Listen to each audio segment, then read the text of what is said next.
Adi pimpin doa dulu ya. Istiadah berdoa.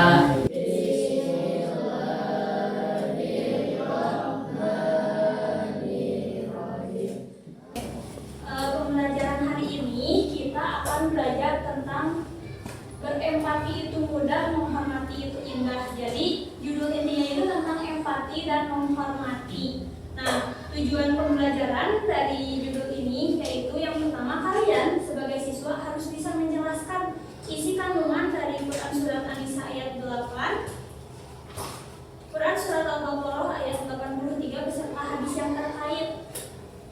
Kalian juga harus bisa memberikan contoh empati kepada sesama teman, baik itu teman di kelas, baik itu di luar kelas, baik itu teman-teman di lingkungan sekitar rumah kalian. Kalian juga harus bisa mencontohkan sikap menghormati kepada teman, menghormati kepada orang tua, kepada keluarga maupun sesepuh panitianya, nanti orang yang lebih tua yang ada di lingkungan kita.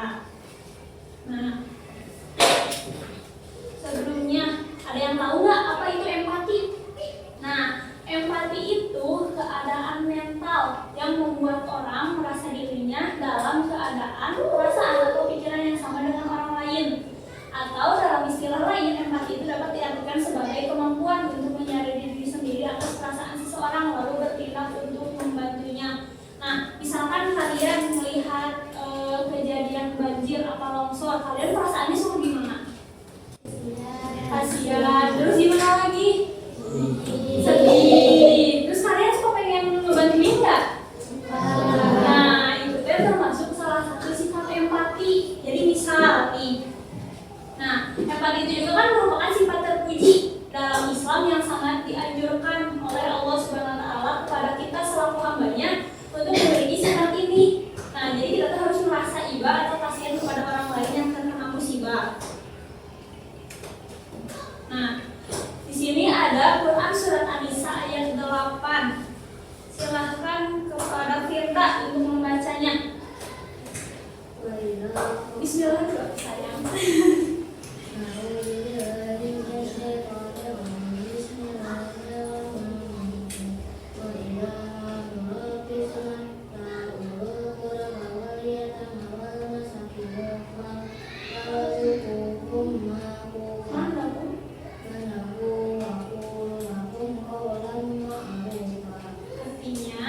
Dan apabila sewaktu pembagian itu hadir beberapa kerabat, anak-anak yatim dan orang-orang miskin, maka berilah mereka dari harta itu atau sekadarnya, dan ucapkanlah kepada mereka perkataan yang baik.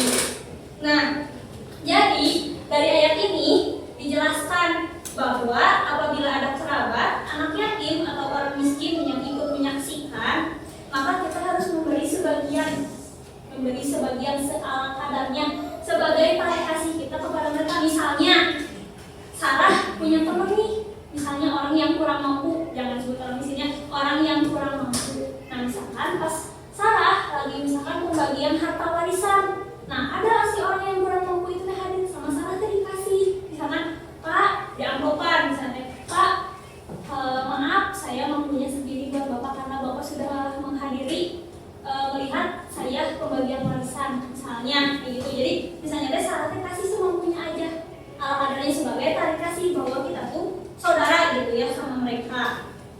Nah, dari ayat ini juga dijelaskan bahwa sifat empati itu akan timbul apabila yang pertama yaitu dapat merasakan apa yang dirasakan oleh orang lain, yang kedua yaitu mampu menempatkan diri sebagai orang lain, dan yang terakhir yaitu menjadi orang lain yang merasakan. Contohnya kayak gini, Sandi temenan misalnya sama Ali. Nah, misalkan buku Sandi itu hilang. Nah, misalkan terus lalu Sandi itu lalu Ali itu peka, hari ini Sandi minum terus di kelas. Kenapa ya hari ini Sandi minum? Biasanya dia ceria, lari-larian, jahil sama temennya yang lain gitu kan. Terus Ali itu peka, kenapa ya? Sama Ali itu disamperin, Sandi kenapa? Kok kamu hari ini murung ya? Gitu misalnya. Terus kata Sandi teh, Aldi buku aku hari ini hilang misalnya. Terus hari ini ada pembelajaran PAI tapi buku aku hilang. Nah, sama Aldi teh jangan langsung dicaci maki pas Sandi bilang itu teh, ada kamu Mas Sandi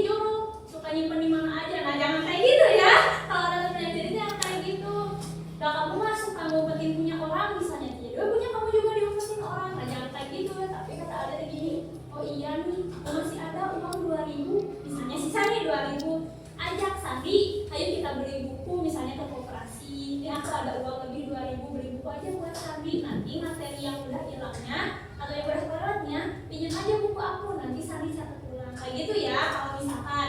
Nah jadi kita tuh harus bisa merasakan apa yang dirasakan oleh orang lain. Peka artinya kalau baru udah kayak kamu kudu peka orang lain tentang cematan wae tentang introvert karena ekstrovert karena peka gitu.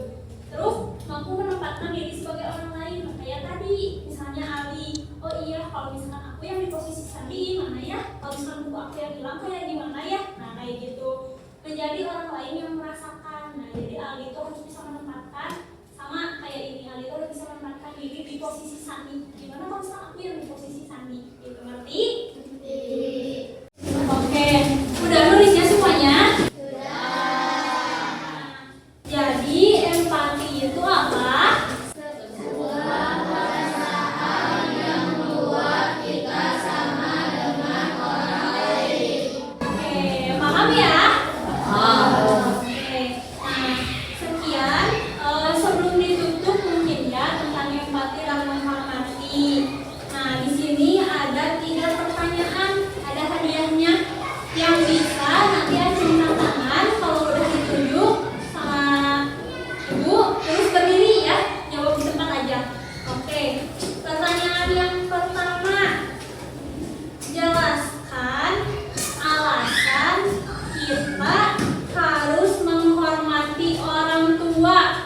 Cung, Sarah kok berdiri. Berdiri.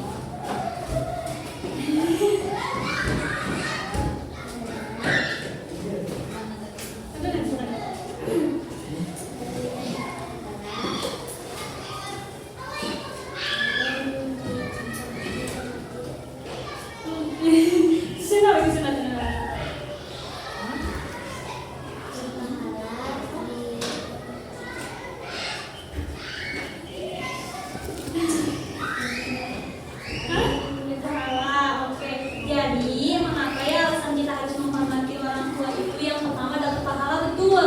Yang kedua karena kewajiban kita sebagai anak, kita sangat wajib untuk menghormati orang tua, membantu orang tua itu merupakan sebuah kewajiban ya. Ini Sarah.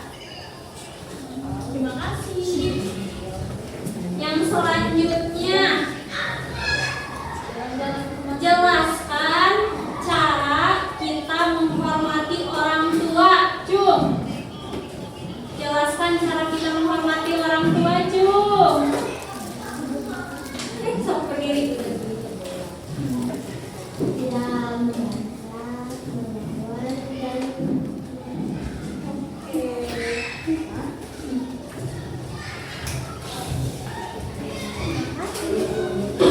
Nah, jadi cara kita menghormati